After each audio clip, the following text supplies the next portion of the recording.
On the issue of our panel today, conflict and religion in U.S. foreign policy in new way, I guess what we need to do is to try to get religion out of U.S. foreign policy.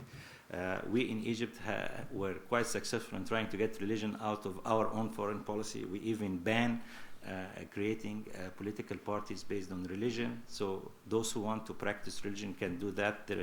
They have the total right to do that. But as far as political life is concerned, religion shouldn't be part of the political life per se. So I would hope also that people would, in the future, try to get religion out of the foreign policy as much as possible. Each one of us in the foreign policy would have his own beliefs that would affect, of course, his thinking. But after all, foreign policy shouldn't be based on religion.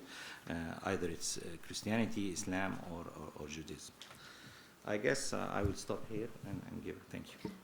Perfect timing, actually, 15 minutes exactly.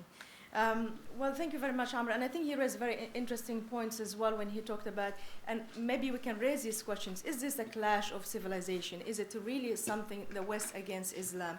And is there a Muslim world? What is the definition of a Muslim world? And I think we need to focus also on the foreign policy, because you cannot really talk about this disagreement with Islam without talking about foreign policy. And I think you're absolutely right, because before 9/11, I think if you talk about to people in the Arab and Muslim world, the main grievance against the U.S. Is basically 2 points always been America's successive administrations' unconditional support for Israel and its support for autocratic regime in the Arab world. So I think these two issues has been very tricky, and maybe we can talk about them and to see if using words like assalamu alaikum or inshallah and whatever and all these niceties will actually help, or do we need more of a change in of a foreign policy?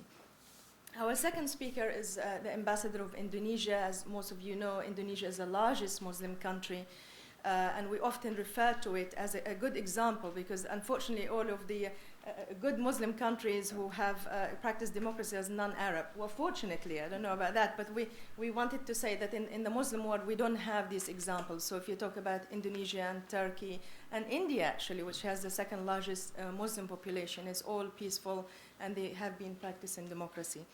Ambassador Sujadnan, he's been very kind to me of not allowing me to pronounce his second name, because it's really a big challenge.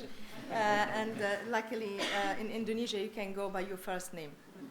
So I'm not breaking the protocol here.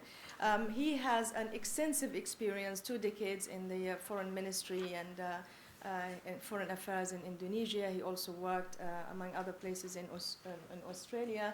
And we would love to hear the perspective from an Islamic world, which is, as we always talk about Indonesia, the president referred to it as his formative years was spent there, and he often listened to the adhan that makes it very familiar to him, very familiar with Islam and Islamic culture. So, Ambassador, we would like to hear from you about the Indonesian perspective of the president's speech, or the Muslim, rather, the largest Muslim country. Thank you, Nadia. Thank you to the CSIS for inviting me to share what I think would be not only my personal view, but also what some of Indonesian influential people think about what Mr. Obama has just delivered in Cairo.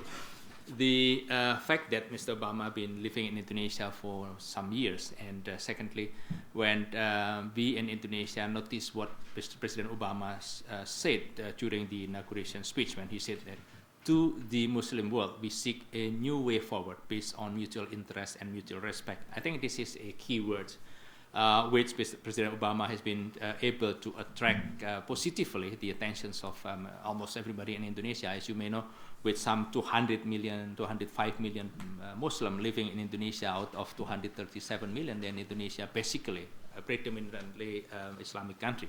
Although constitutionally Indonesia is not an Islamic country, but with this 205 million out of 237 million, then they are very influential. Now on the speech, before I offer you my perspective on the speech itself, but I would like to dwell upon the fact that Mr. Obama a particular place in Indonesia. So whatever he is speaking, whatever he has spoken before, and whatever he's going to speak, I think is going to be responded positively by Indonesian people. And as you see with these 205 million people, they are Islamic people. So the speech was made in Cairo.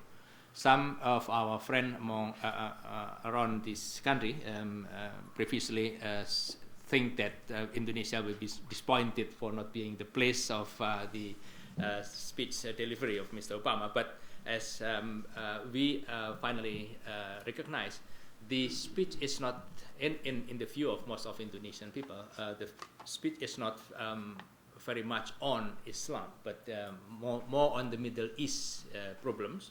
And that, of course, cannot be separated with Islamic people, populations who live in Middle East.